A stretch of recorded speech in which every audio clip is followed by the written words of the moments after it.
बिहार के मुख्यमंत्री नीतीश कुमार है।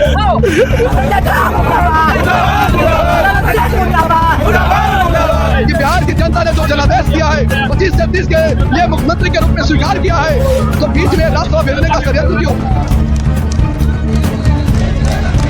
होली के त्योहार के दिन पटना में एक बहुत बड़ा राजनीतिक उठापटक हो गया और ये उठापटक वही है जिसे भाजपा और उसके लोग कभी मान नहीं रहे थे और विपक्ष के लोग पहले से ही जान रहे थे कि नीतीश कुमार चुनावी दूल्हा है। भाजपा चुनाव जीतने के बाद उनको किनारे लगा देगी और आपको जानकर आश्चर्य होगा कि यह चेतावनी समूचा विपक्ष दे रहा था और विपक्ष का साथ देने के लिए बिहार में चुनाव के प्रचार के बीच अखिलेश यादव ने एक जुमले की तरह, एक प्रतीक की तरह एक दूरदर्शी संदेश दिया था कि जो दूल्हा हैं उनके गले में माला बीजेपी नहीं डालेगी। उनके जो चुनावी दूल्हा हैं वो भी जान गए कि वो मुख्यमंत्री नहीं बनने वाले, उनके कोई माला नहीं डालेगा।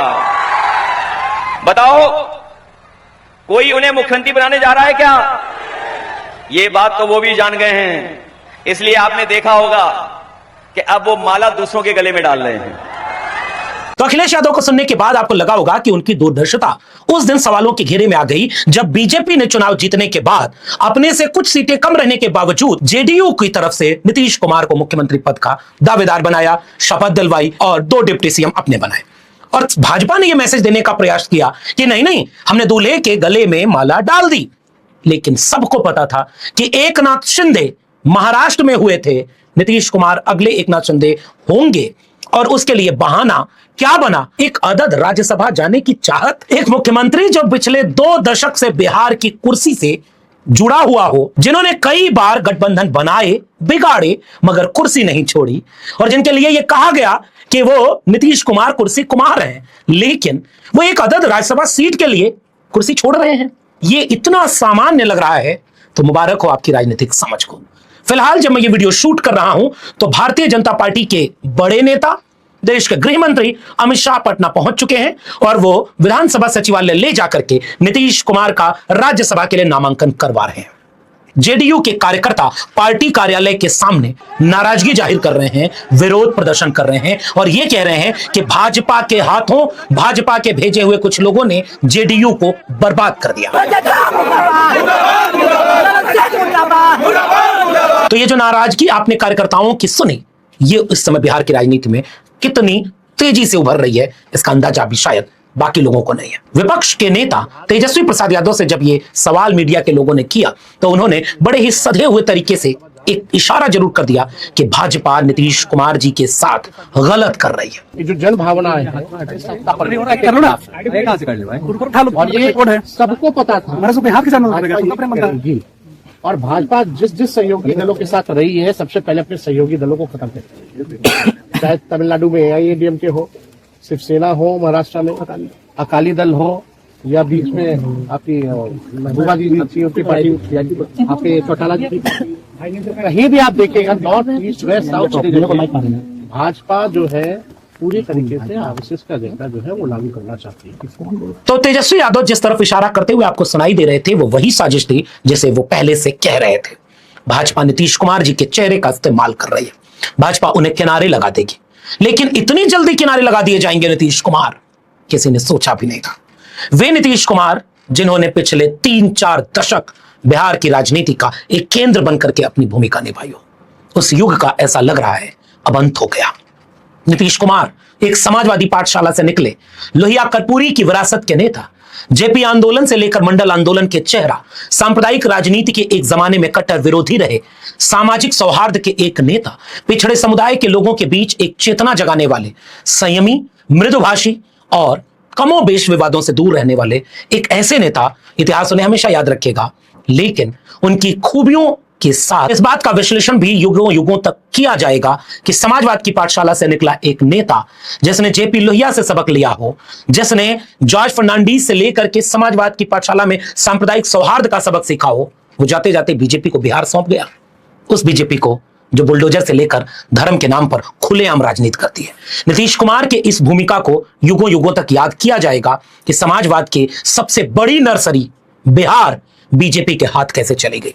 आज उसकी अनौपचारिक घोषणा हो रही है जब नीतीश कुमार को मुख्यमंत्री पद से हटाकर फिर से सुनिए, मुख्यमंत्री पद से हटाकर दिल्ली में राज्यसभा भेजा जा रहा है और कहा जा रहा है कि यह उनका सपना था कि सारे सदन में गए हैं, राज्यसभा नहीं जा पाए। और नीतीश कुमार के पार्टी के जेडीयू के उन लोगों पर तमाचा जो कहते थे कि बिहार में बहार है और 25 से 30 नीतीश कुमार है।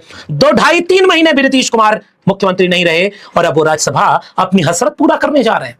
भाजपा ने एकनाथ शिंदे का अगला संस्करण तैयार किया था, लेकिन उसमें कारीगरी कर दी थी। तमाम लोगों को यह पहले से पता था कि ये जो ट्वीट कर रहे हैं नीतीश कुमार, जरा गौर से पढ़िएगा ट्वीट को।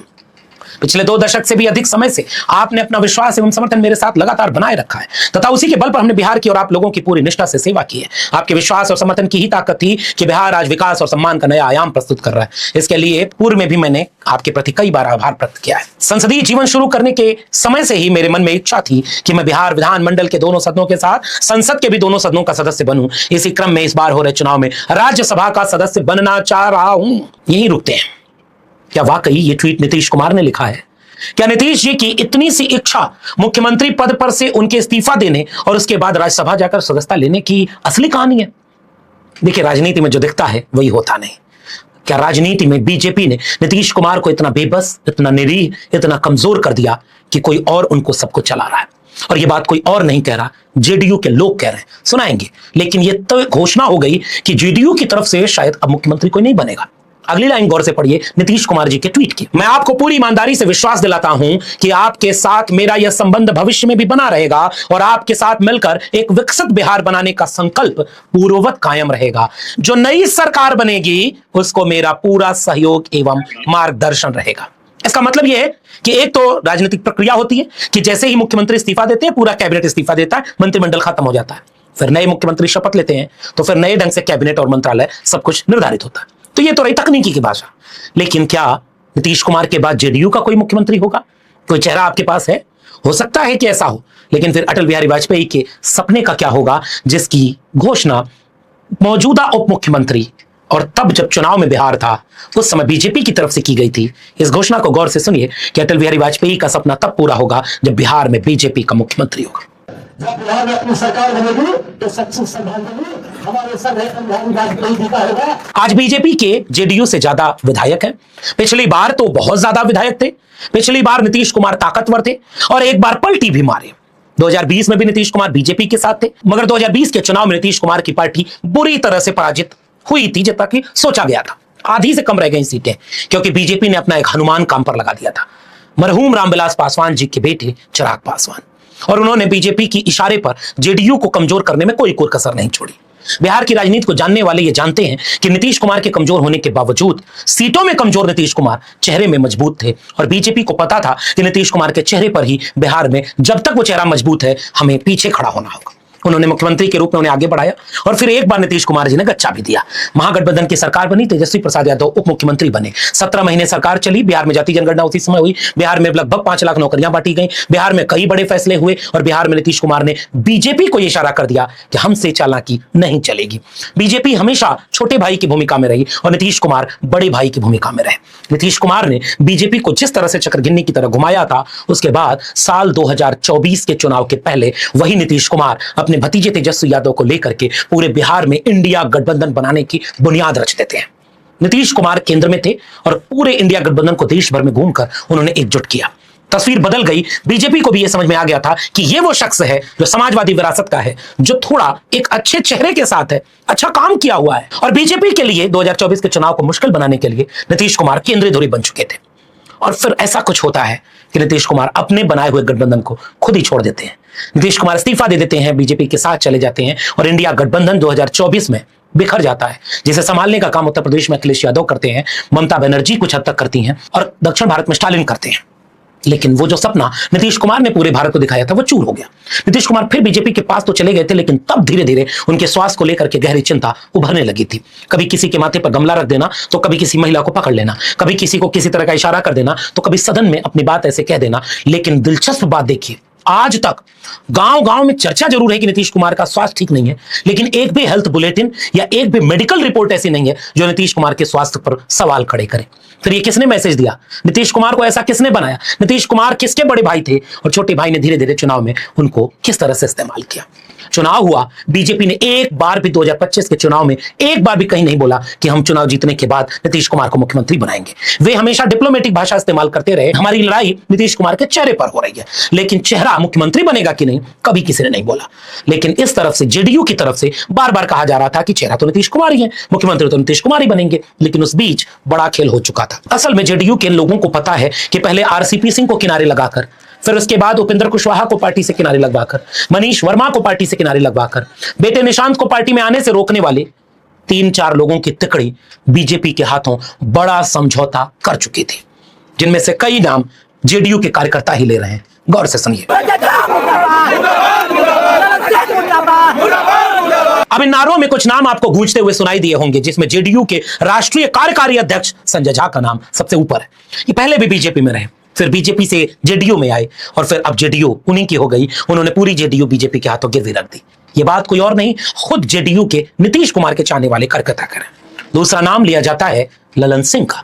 ललन सिंह जो आज केंद्र में मंत्री हैं, उनको उसका पुरस्कार मिल चुका है। माना यह जा रहा है कि संजय झा जो बड़ी भूमिका निभा रहे हैं, अब जेडीयू को बीजेपी के हाथों पूरी तरह से लगभग गिरवी रखने वाले अगले कुछ दिनों में एक बड़ी भूमिका में नजर आ सकते हैं। अशोक चौधरी और विजय चौधरी बाकी 2 नाम हैं। इन नामों के आधार पर जेडीयू की तरफ से ही बड़ी चर्चा इस बात की है। उनके कार्यकर्ता सड़क पर उतर गए हैं, उनके कार्यकर्ता नारे लगा रहे हैं, उनके कार्यकर्ता नीतीश कुमार को चाहते हैं, उनके कार्यकर्ता गंभीर सवाल उठा रहे हैं कि यह जनादेश तो नीतीश कुमार के चेहरे पर मिला था, नीतीश कुमार को इतना जल्दी मुख्यमंत्री पद से हटाया जा रहा है, यह स्वाभाविक निर्णय उनका नहीं है, यह निर्णय भाजपा का है। और भाजपा के भेजे हुए लोग जेडीयू में जो बैठे हैं, वे दबाव डाल करके नीतीश कुमार को उनकी राजनीतिक रूप से पतन की दिशा में ढकेल रहे हैं। इन कार्यकर्ताओं को सुनने के बाद आपको भी ये बात समझ में आ गई होगी कि असली खेल नीतीश कुमार के साथ हो गया।